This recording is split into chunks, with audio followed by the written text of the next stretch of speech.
Students, आज के अपने वीडियो में हम सेकेंड इक्वेशन ऑफ मोशन जो कि डिस्टेंस को या डिस्प्लेसमेंट को फाइंड आउट करने के लिए यूज किया जाता है, s is equal to u t plus half a t square, उसको ग्राफिकल मेथड से डेराइव करेंगे। तो जैसा कि आप देख रहे हैं, ये ग्राफ प्लॉट किया गया है वेलोसिटी और टाइम के बीच में। तो वेलोसिटी और टाइम के बीच में जो ग्राफ प्लॉट किया गया उसमें आप देख रहे हैं ये ओरिजिन पॉइंट है, और माना कि कोई बॉडी एक इनिशियल वेलोसिटी u से चल रही है और t टाइम इंटरवल में वो उसकी वेलोसिटी v हो जाती है।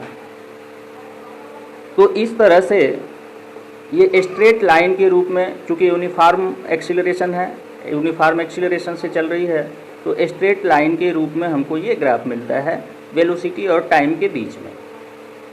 तो इस तरह से इस ग्राफ में हम देख रहे हैं ओ ए जो पॉइंट है वो u यानी इनिशियल वेलोसिटी को डिनोट कर रहा है। बी डी जो पॉइंट है वो यहाँ से यहाँ तक के बराबर है, मतलब v को डिनोट कर रहा है। तो v d is equal to v यानी final velocity. A C O D के बराबर है जो कि t को डिनोट कर रहा है, means A C is equal to t. अब देखते हैं कैसे हम डिस्टेंस को फाइंड आउट करते हैं ग्राफिकल मेथड से।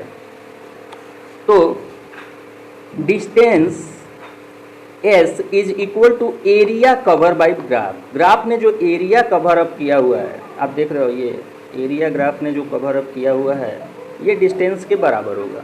ये एरिया जो कवर है ग्राफ से वो डिस्टेंस के बराबर होगा।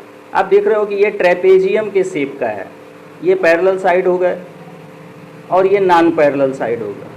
तो ये ट्रेपेजियम के बेस का है, तो ट्रेपेजियम के शेप का हो गया। ये ग्राफ का एरिया जो है, इसने जो घेरा हुआ है ग्राफ ने, वो ट्रेपेजियम शेप बना रहा है। तो क्या करेंगे, इसी ट्रेपेजियम के एरिया को हम कैलकुलेट करेंगे डिस्टेंस या डिस्प्लेसमेंट को फाइंड आउट करने के लिए। यहाँ देखते हैं, तो जैसा कि आप जानते हैं area of trapezium A B D O को हमको फाइंड आउट करना है। तो एरिया ऑफ ट्रेपेजियम का फार्मूला क्या होता है, area of trapezium is equal to half into sum of parallel side into height. तो S is equal to half into parallel side O A plus B D, O A plus B D into height इसकी क्या है, यहाँ से यहाँ तक यानी कि ए सी इंटू ए सी। अब इनके वैल्यूज़ को अगर हम रखें तो A C is equal to half into O A is equal to u, B D is equal to v and A C is equal to t. तो ओ ए यू के बराबर हो गया, u plus B into t मिल गया हमको।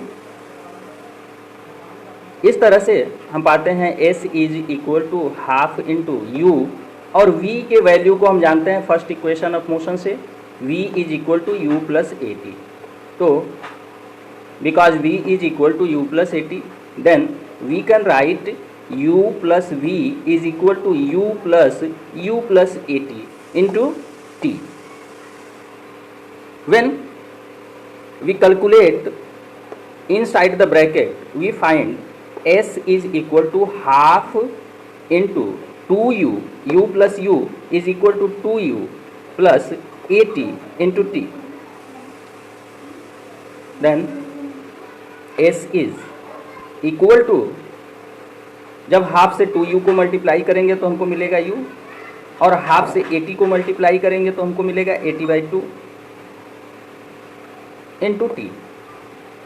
फिर से हम क्या करेंगे, अब इस t से मल्टीप्लाई करते हैं तो हमको मिलता क्या है, s इज, जब u से t को मल्टीप्लाई करेंगे तो मिलेगा ut प्लस ये 1/2 को हमने किनारे कर दिया, a t में t को मल्टीप्लाई किया तो a t स्क्वायर। तो इस तरह से हमको सेकेंड इक्वेशन ऑफ मोशन मिल जाता है, s is equal to u t plus half a t square.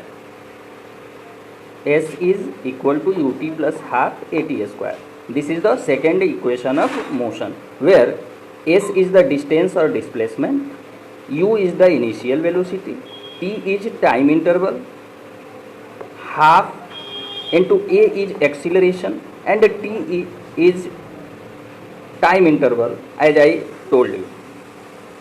तो सेकेंड इक्वेशन ऑफ मोशन का यूज हम तब करते हैं जब हमको डिस्टेंस या डिस्प्लेसमेंट फाइंड आउट करना हो किसी बॉडी का। और किस कंडीशन में फाइंड आउट करना हो?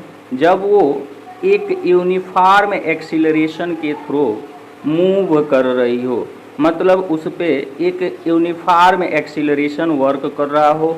उस दौरान अगर हमको टाइम इंटरवल और उसकी इनिशियल वेलोसिटी पता है तो उसके द्वारा चली गए डिस्टेंस को हम बड़ी ही आसानी से इस फार्मूले का यूज करके कैलकुलेट कर सकते हैं। तो इस इक्वेशन का यूज करके हम किसी यूनिफॉर्म एक्सीलरेशन में मूव करती हुई बॉडी द्वारा तय की गई दूरी मीन्स डिस्टेंस या फिर डिस्प्लेसमेंट, अगर वो एक निश्चित डायरेक्शन में चल रही है तो उसके द्वारा तय की गई दूरी को हम डिस्टेंस न कह के डिस्प्लेसमेंट कहते हैं।